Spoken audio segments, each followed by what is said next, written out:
This ABC 15 Flash Briefing is sponsored by Sanderson Ford. Straight up.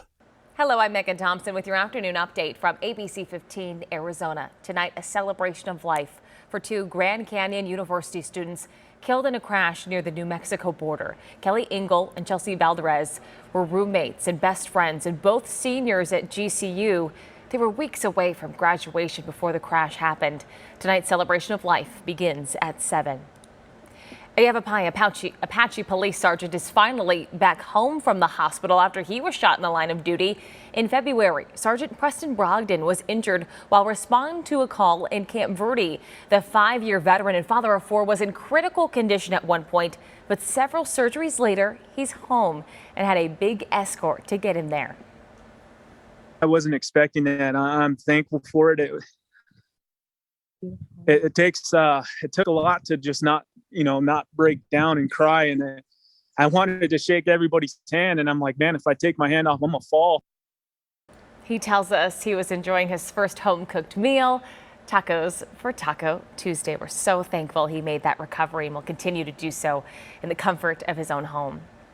A shortage of bus drivers impacting schools well into the spring semester. A field trip for Verrado Middle School canceled because nobody could drive the school bus. A parent telling us the band spent months preparing to perform at Maricopa County Fair. Then hours before they were scheduled to go, that bus never showed up. The band director sent an email to parents saying the district is short on bus drivers. It hurt me because I knew how she was going to feel with 3 months of preparation for such a fun event, and to have it just swept right out from underneath her at the last minute. It's a very hard conversation to have. The president for Transportation Administrators of Arizona says key reasons for the shortage boils down to lack of pay or benefits. The senior drivers who once worked part-time didn't come back after the initial COVID lockdown.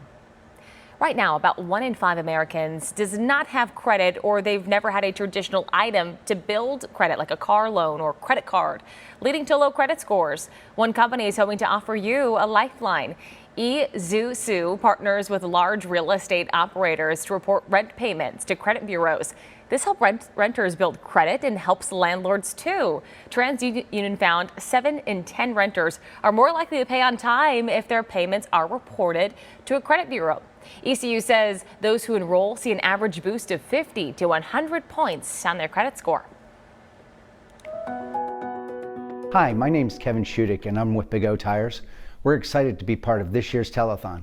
We've been a proud partner of Phoenix Children's for 7 years and are happy to be able to present this check in the amount of $20,000.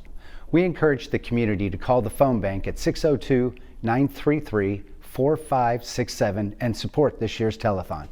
On behalf of Big O Tires, thank you, Phoenix Children's, for being there for our community, providing hope, healing, and the best health care for children and their families. Wow, a huge thank you to Big O Tires for donating $20,000 to our ABC 15 telethon benefiting Phoenix Children's. You can help too with a much smaller donation. It doesn't matter what you can give. Just call the number on your screen at 602-933-4567. Volunteers are standing by to take your calls. Phone lines will be open until 10:30 tonight. You can also donate online at abc15.com/telethon. Online dating can be tough. Romance scams add to the difficulty, and catfishing remains a big problem. Now, a new report takes a closer look at the financial impacts of this, and Arizona ranks 14th on the list as the top most catfished in the United States rather. The company Social Catfish finds last year there were more than 650 victims in Arizona who lost an average of $28,000 each. The state with the most romance scams, that's California. Inflation and the invasion of Ukraine are hurting the beer industry. Ukraine and Russia are some of the top grain producers in the world, and distributors say the war is shooting costs up 20 to 50%.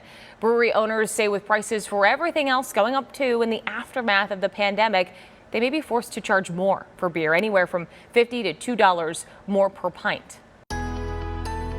Time for that most accurate forecast. I'm meteorologist Iris Hermosillo. After a chilly start to the day, it's going to stay cool today. We'll see more sunshine and we'll get lighter winds overall behind our latest storm system. Still breezy in parts of northern Arizona. Some light breezes here in the valley, but again, not as strong as where those winds have been the last few days. Look for a high of 76 in Phoenix today, 50 in Flagstaff, 60 today in Payson. Here's how it breaks down by the hour. Our sun comes up at 6 o'clock this morning. Temperatures will be in the 40s to 50s as we start the day. So again, a chilly start. Then we climb into the 60s by 10 a.m., upper 60s by noon, and mid 70s for highs this afternoon with that sun setting at 6:57. Temperatures trending up the rest of the week. Look for highs in the mid 80s Thursday. Then we hit the 90s on Friday. It'll get warmer in northern Arizona too. A few more clouds drifting in by the end of the weekend this weekend, but we're staying dry through the holiday weekend with just some more breezes Saturday. You can get another update tonight. Until then, you can get the latest news, weather, and traffic